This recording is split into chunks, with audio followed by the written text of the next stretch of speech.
You've probably seen the headlines about efficacy and side effect concerns with the Johnson & Johnson COVID-19 vaccine. Though the data shows the shot still prevents more hospitalizations and deaths than any side effects it can cause, what was once promised as a one-stop shot is getting more complicated. Some health officials tell us it's always been complicated. Good job.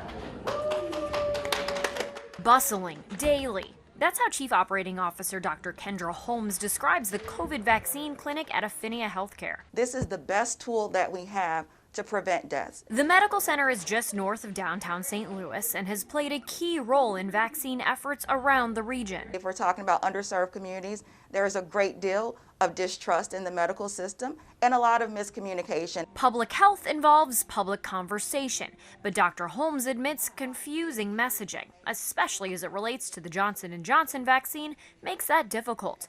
J&J first released its vaccine as a single-dose shot. Then in October, health officials announced a second dose is more effective. Months earlier, the CDC and FDA paused the shot because of rare blood clot concerns.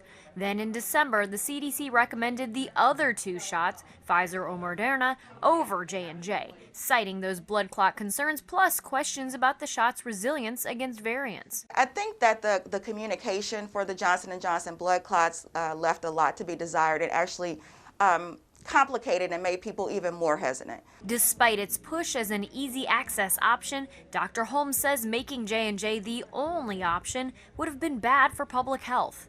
From the very beginning, we knew that would not work in this community to just provide what at the time was viewed as a lower quality product. The former acting director of the St. Louis Health Department agrees. Dr. Frederick Eccles says public health requires educating people on all of their choices. As we learn more and more information, our goal is to make sure that the community is aware of the risks and benefits associated with a particular vaccine product. The evidence is there, but we still have to make sure we're looking out for any other complications that may arise due to these pharmaceutical interventions, and that's what this is all about. And that's why Johnson & Johnson shots are still going into arms, including at this Affinia clinic, where Dr. Holmes says for many people, it can still be their best defense. Ultimately, it's about education, informing the public, and having the public make an informed decision. For best protection, anyone who gets a Johnson & Johnson shot is encouraged to get a second dose at least 2 months after their first. The vast majority of initial J&J recipients have opted to switch over to either Pfizer or Moderna. I'm Abby Larico, 5 on your side.